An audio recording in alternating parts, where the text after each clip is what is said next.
morning student, this is your Saurabh sir, mathematics teacher of International Dalit Public School, Sultanganj, Bharat.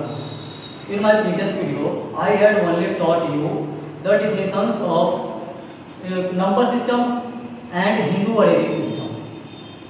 But in this video, I will teach you the more concept about Hindu-Arabic system. So without waste our precious time, let's start our topic.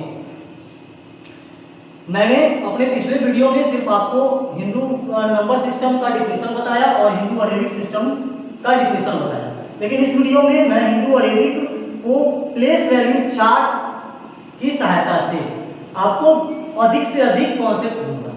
तो आइए ये हमारा देखते हैं, ये हमारा place value chart है। ये जो आप देख रहे हैं बोर्ड पे, यह हमारा प्लेस वैल्यू चार्ट है।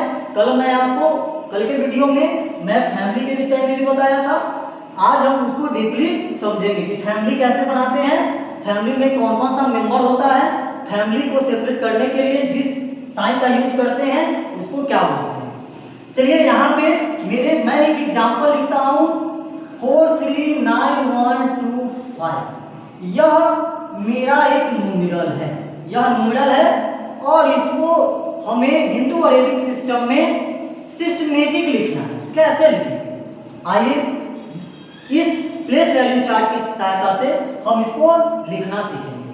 तो इसको जैसे यह लिखा हुआ है ठीक उसी प्रकार हम इसको प्लेस वैल्यू चार्ट में जो छोटे छोटे बॉक्सेस हैं 1 10 100 1000 10,000 लाख 10 लाख करोड़ 10 करोड़ उसमें डालेंगे। ऊपर वाला जो मेरा बड़ा बॉक्स है वह फैमिली का बॉक्स है, वह हमारा फैमिली का बॉक्स है। फैमिली सेपरेट करने में उस बॉक्स को हम देखेंगे। तो आइए राइट साइड से हम बॉक्स में इसको फिल करना शुरू करते हैं। वंस वाले में 5, टेंस वाले में 2, हंड्रेड्स वाले में 1, 1000 वाले में 9, 10,000 में 3 और लाख में 4 3 9 1 2 5। यह जो न्यूमेरल था मैंने इसको प्लेस वैल्यू चार्ट में फिल कर दिया। अब चलिए इसको हम सिस्टमेटिक लिखते कैसे, हिंदू अरेबिक सिस्टम में इसको हम लिखते कैसे। सबसे पहले तो हम इससे फिगर में हम फिगर में इसके फैमिली को सेपरेट करेंगे। इन फिगर मीन्स डिजिट में जिस सिंबल में है, यह जो है जिस जैसे लिखा हुआ है वैसे ही इसको लिख देंगे, फैमिली सेपरेट करेंगे। आइए मेरा फर्स्ट फैमिली जो है, अगर हम राइट साइड से देखते हैं, हम लेफ्ट साइड से लिखेंगे। सबसे पहले हम लेफ्ट साइड से ही सीखते हैं, क्योंकि लेफ्ट साइड से हम फिल करते हैं, राइट साइड से देखते हैं तो बहुत बॉक्सेस हमारा खाली होता है। यही कारण है कि जब भी हम फैमिली बनाते हैं या जब भी हम इसको नाम देना स्टार्ट करते हैं तो राइट साइड से डिजिट को नाम देते हैं। फर्स्ट डिजिट को 1, सेकेंड को 10, थर्ड को 100, फोर्थ को 1000, फिफ्थ को 10,000 so on, left to right उसका नाम डालना स्टार्ट। चलिए यहाँ पे पहले वंस वाले 5 2 1 9 3 4 मैंने जो था उसे लिख दिया। अब आपको फर्स्ट फैमिली को सेपरेट करना है, कैसे करेंगे। फर्स्ट फैमिली जो वंस का है, सॉरी यहाँ पे वंस, यहाँ फर्स्ट फैमिली जो मेरा वंस का है, वंस में कौन कौन सा मेंबर है। वंस में देखिए तो वंस में आपका 1 10 और 100, दैट मीन्स कि फर्स्ट 3 डिजिट जो है वह फर्स्ट फैमिली का मेंबर है। तो फर्स्ट 3 डिजिट को फर्स्ट फैमिली बना दिए। इस साइन को हम कॉमा बोलते हैं। क्या बोलते हैं, कॉमा। और 1 कॉमा comes for 1 फैमिली। एक कॉमा एक फैमिली को सेपरेट करने के लिए ही आता है। चलिए एक कॉमा दे दिया, मैं एक कॉमा डाला, एक फैमिली मेरा वंस का फैमिली लेफ्ट साइड से सेपरेट हो गया। अब उसके बाद सेकेंड फैमिली मेरा है 1000 में कितने डिजिट लेने हैं? 2 डिजिट। अब उसके बाद आप लेफ्ट टू राइट 2 डिजिट के बाद कॉमा डाल दीजिए, आपका फैमिली सेपरेट हो गया। जब इसे हम लिखेंगे तो कैसे लिखेंगे? 4 3 9 1 2 5। यह आपका सिस्टमेटिक राइटिंग हो गया इस न्यूमरल को लिखने का। अगर इसे हम वर्ड में लिखते हैं, किसमें?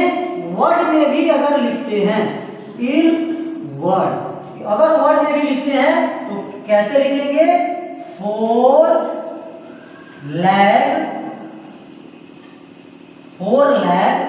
39,000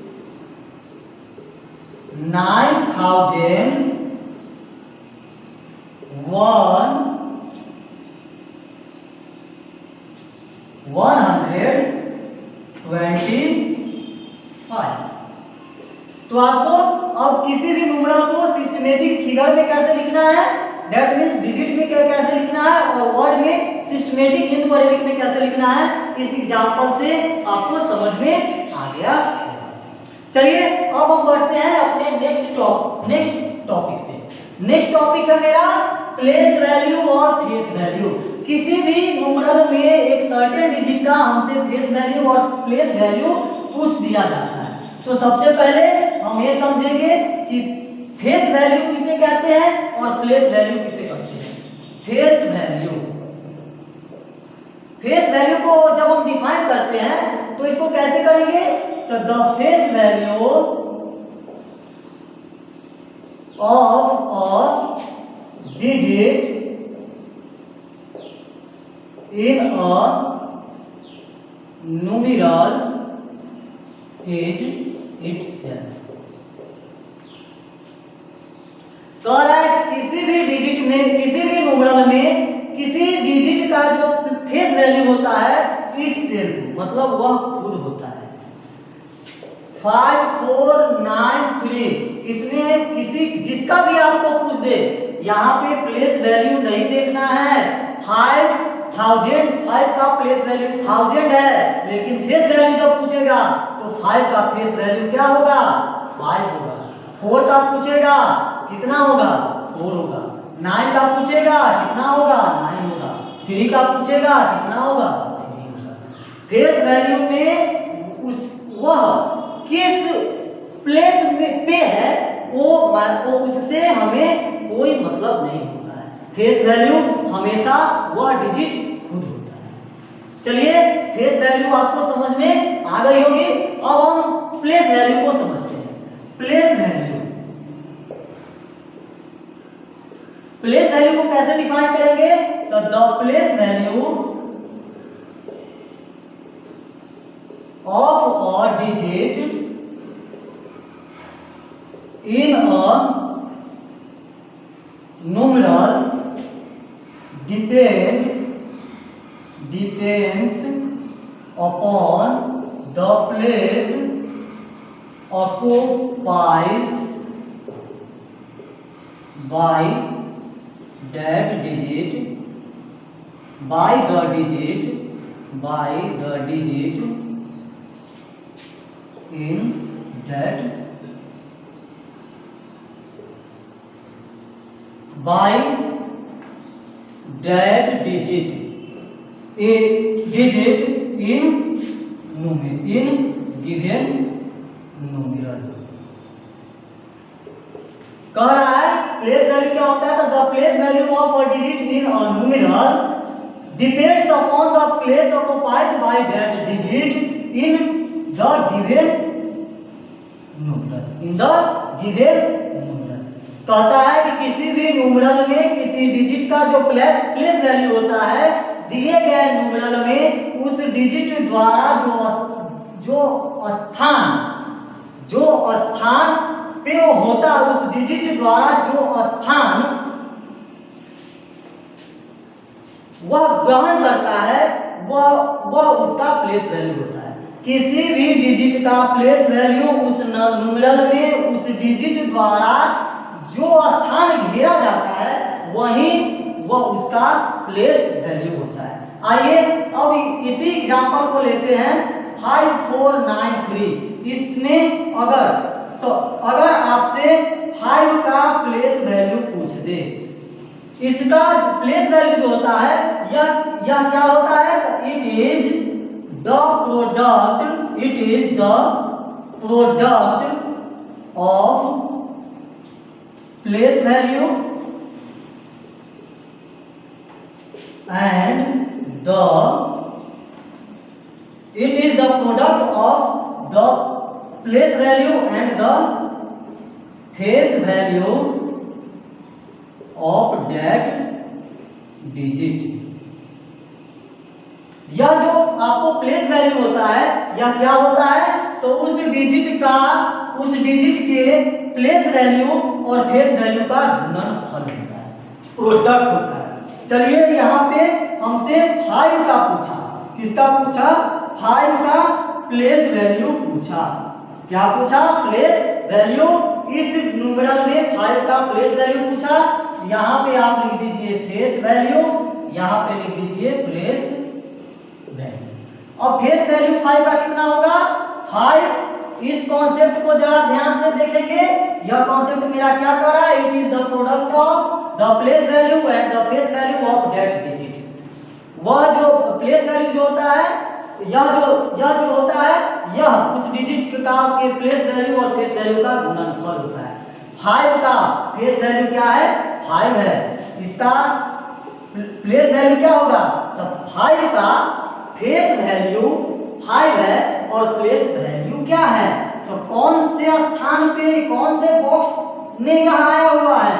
यहाँ से जब हम काउंट करना स्टार्ट करेंगे, राइट टू लेफ्ट आएंगे, 1s 10s 100s 1000, तो फेस वैल्यू मल्टीप्लाइड बाय 1000, आपका 5 का प्लेस वैल्यू कितना हो जाएगा, 5000। ठीक उसी प्रकार अगर 4 का फेस वैल्यू, अगर 4 का आपसे प्लेस वैल्यू पूछता है तो 4 का फेस वैल्यू कितना हो जाएगा, 4 मल्टीप्लाइड बाय कितना, यह कौन से बॉक्स में है, किस स्थान पे है, यह प्लेस वैल्यू चार्ट में कौन से स्थान पे आया है यह, तो यह 100 वाले प्लेस पे है, तो 4 मल्टीप्लाइड बाय 100, 400। मैं आशा करता हूं कि आपको अब प्लेस वैल्यू और फेस वैल्यू समझने में कहीं पे कोई परेशानी नहीं हुई होगी। चलिए अब एक सिंपल मेथड से प्लेस वैल्यू को कैसे निकालते हैं उसको देखते हैं। किसी भी न्यूमेरल का अगर हमें प्लेस वैल्यू निकालने के लिए बोलता है, किसी भी न्यूमेरल का प्लेस वैल्यू लिख देगा, right the place value of underline digit, right the place value of underline digit. आपको दे देगा 5 4 2 1 3 9 5 4 2 0 5 1। चलिए अब यहाँ पे आपको यहाँ पे आपसे अंडरलाइन कर दिया 4 3 और यहाँ पे 0 को अंडरलाइन कर दिया। चलिए आपसे अगर प्लेस वैल्यू पूछता है तो सिंपल सा अगर इसका निकालना है तो फेस वैल्यू लिख देंगे, फेस वैल्यू लिख दिया इसका, और उसके बाद इस जिस डिजिट का हमसे प्लेस वैल्यू पूछ रहा है उस डिजिट के राइट साइड में जितने डिजिट होंगे उतना 0 डाल देंगे। कितने डिजिट हैं, 2, 4 पे कितने 0, 2 0। ये 4 का प्लेस वैल्यू कितना हो गया, 400। इसमें 3 का पूछ दिया, 3 पे कितने 0, तो जितने डिजिट लेफ्ट साइड में है उतने 0। कितने डिजिट है, 1 2 3, तो 3 0। अब यहाँ पे एक आपको कॉन्सेप्ट मिलता है कि 0 का प्लेस वैल्यू कितना होगा। मेरे बच्चों 0 का प्लेस वैल्यू हमेशा 0 ही होता है, चाहे उसका प्लेस वैल्यू करोड़ लाख कुछ भी हो, लेकिन वो हमेशा 0 होता है। आइए इसको देखते हैं कि यह 0 कैसे होता है, जबकि इसका जो प्लेस वैल्यू है यह कौन से प्लेस पे है, तो इधर से काउंट करके देखिए, लेफ्ट से 1 10 100, 100 के प्लेस पे 0 है, लेकिन यह 0 क्यों हुआ उसको इसमें देखिए। 0 का प्लेस वैल्यू 0, यहाँ पे इसका प्लेस वैल्यू कितना है 100। 0 में जब किसी भी संख्या से गुना करते हैं, चाहे वह कोई भी संख्या हो, लाख करोड़ कुछ भी हो, मिलियन बिलियन कुछ भी हो, 0 से किसी भी संख्या को अगर आप गुना कर दे तो वह उसे 0 बना देता है। यहाँ पे क्या हो जाएगा 0 मल्टीप्लाई बाय 100, आंसर आपका दिया 0। इसी के लिए आप इस कॉन्सेप्ट को याद रखेंगे कि कभी भी किसी भी क्वेश्चन में अगर 0 का प्लेस वैल्यू कुछ दिया तो आप उसे निकालने की कोशिश नहीं करेंगे, सीधा उसका आंसर आप 0 लिखेंगे। मैं उम्मीद करता हूं कि मैं जो ये 3 एग्जांपल दिया इससे प्लेस वैल्यू और केस वैल्यू आपका क्लियर हो चुका। चलिए नेक्स्ट हमसे हमारे बुक में असेंडिंग और डिसेंडिंग ऑर्डर में अरेंज करने के लिए बोलता है। अब असेंडिंग और डिसेंडिंग ऑर्डर को एक दूसरे नाम से भी कुछ पूछ देता है कि इंक्रीजिंग और डिक्रीजिंग ऑर्डर में लिखो। कोई आपको कुछ न्यूमरल्स दे देगा और आपको बोलेगा इंक्रीजिंग और डिक्रीजिंग ऑर्डर में लिखो, तो मेरे बच्चों आप नहीं घबराएंगे। असेंडिंग ऑर्डर का ही दूसरा नाम इंक्रीजिंग ऑर्डर है और डिसेंडिंग ऑर्डर को ही दूसरे नाम डिक्रीजिंग ऑर्डर के नाम से जानते हैं। चलिए असेंडिंग ऑर्डर समझेंगे। असेंडिंग ऑर्डर, इसको इंक्रीजिंग ऑर्डर के नाम से भी जानते हैं। इसको डिफाइन कैसे करेंगे तो अरेंजिंग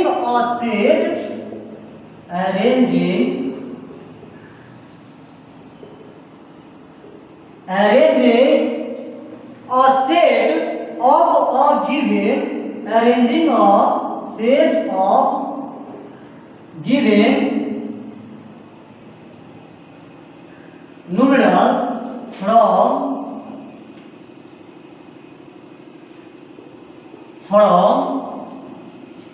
ascending ऑर्डर में कैसे लिखते हैं किसी को, तो सबसे पहले किसको लिखेंगे arranging a set of given numerals, दिए गए न्यूमरल्स को एक सेट में अरेंज करते हैं। कैसे, तो आप यहाँ पे ध्यान देंगे from smallest to greatest, from smallest to greatest, छोटे से बड़े के क्रम में लिखते हैं। कैसे, छोटे से बड़े के क्रम में।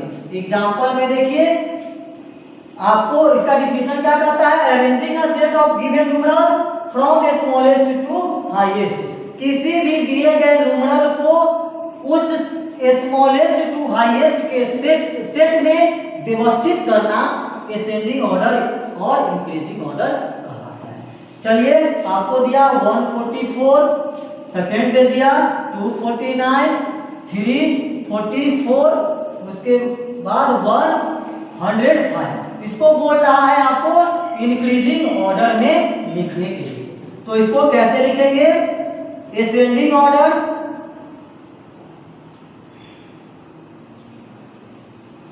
असेंडिंग ऑर्डर में इसको कैसे लिखेंगे स्मॉलेस्ट टू हाईएस्ट। अब इसमें स्मॉलेस्ट से मतलब कि स्मॉलेस्ट कहने का मतलब हो गया कि सबसे छोटी संख्या, या जो आपको न्यूमरल्स सब दिए हुआ है इसमें जो सबसे छोटी संख्या होगी उसको पहले लिखेंगे। अब इसमें सबसे छोटी संख्या कौन है, आप कंपेयर करके देखिए। सबसे पहले कंपेयर करने का एक सिंपल मेथड मैं आपको बता दूं कि सबसे पहले जो न्यूमरल्स दिया गया है उसमें आप सभी न्यूमरल में डिजिटों की संख्या काउंट कर लें। आप यहाँ पे जब काउंट करेंगे तो आप यह देखेंगे कि सभी न्यूमरल्स में 3 डिजिट है, आप कहीं नहीं, उसके बाद कहीं कुछ सोचने की जरूरत नहीं है, सीधा सबसे राइट साइड वाले डिजिट में को कंपेयर करके देखेंगे कि सबसे बड़ा सबसे छोटा कौन है। आप देखेंगे अगर इस चारों न्यूमरल के राइट साइड वाले डिजिट को अगर हम कंपेयर करते हैं,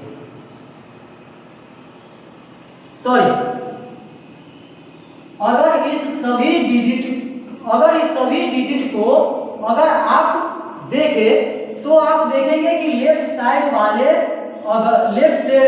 वाले डिजिट को अगर आप कंपेयर करके देखें तो देखेंगे कि यहाँ 1, यहाँ 2, यहाँ 3, यहाँ 1। अब आपको दो ऐसे न्यूमरल्स मिले जिसके लेफ्ट साइड वाले डिजिट सेम है। तो चलिए अब सबसे पहले यह दोनों तो उससे बड़ा है, तो जो आपको सेम हो गया अब उसके सेकेंड वाले से कंपेयर करेंगे। यहाँ पे 4 है, यहाँ पे 0 है, दैट मीन्स 0 4 से छोटा होता है। इसका मतलब है कि यह जो है इससे छोटा है। तो 1 5 4, उसके बाद 1 4 4, उसके बाद यहाँ पे तो आप पहले करके देख ली हैं, कंपेयर करके देख ली हैं। 2 4 9 से बड़ा है 3 4 4, तो 2 4 9, उसके बाद 3 4 4। इसी को हम बोलते हैं एसेंडिंग ऑर्डर, मतलब बढ़ते क्रम। हिंदी में बोलते हैं बढ़ते क्रम, एसेंडिंग ऑर्डर या इंक्रीजिंग ऑर्डर, दोनों नाम से इसको जानते हैं। चलिए अब हम इसी का ठीक अपोजिट पढ़ते हैं, डिक्रीजिंग ऑर्डर। क्या? डिक्रीजिंग ऑर्डर या डिसेंडिंग ऑर्डर। डिसेंडिंग ऑर्डर और डिक्रीजिंग ऑर्डर सेम डिफिनेशन है इसका भी, ठीक, मात्र थोड़ा सा इसमें डिफरेंट है और थोड़ा सा यह डिफरेंट क्या है उससे, तो उसमें बोलता है स्मॉलेस्ट टू हाईएस्ट और इसमें ठीक उसका opposite highest to smallest. Arranging a set of given numerals from greatest to smallest। आपसे पूछ रहा है अरेंजिंग अ सेट, डिफिनेशन आपका कह रहा है arranging a set of given numerals from greatest to smallest. इसमें ठीक उसका अपोजिट, उसने बोला स्मॉलेस्ट टू ग्रेटेस्ट, इसने बोल रहा है ग्रेटेस्ट टू स्मॉलेस्ट। किसी भी दिए गए न्यूमरल को बड़े से छोटे के क्रम में लिखना ही मेरा डिसेंडिंग ऑर्डर और डिक्रीजिंग ऑर्डर कहलाता है। एग्जांपल में देखिए 4 5 9 3 2 1 1 0 5 1 4 4। अगर आपको इसको बोले डिक्रीजिंग ऑर्डर और डिसेंडिंग ऑर्डर में लिखने के लिए तो कैसे लिखेंगे? कंपेयर ठीक वैसे ही करेंगे। सबसे पहले हम क्या देखेंगे कि डिजिटों की संख्या कितनी है। तो आप सभी में देख रहे हैं डिजिट की संख्या सेम है, सब में 3 3 डिजिट है। चलिए वहां पे तो मेरा काम हो गया, सभी का डिजिट सेम है, 3 3 डिजिट है। अब बात आती है कि 3 डिजिट होने के बाद हम लोग सीधा सबसे लेफ्ट साइड वाले डिजिट पे, जब डिजिट की संख्या सेम हो तो सबसे लेफ्ट साइड में जो डिजिट होगा उसका कंपेयर एक दूसरे से करेंगे। चलिए यहाँ पे मैंने कंपेयर किया तो यहाँ पे मेरे पास 2 सेम डिजिट मिले।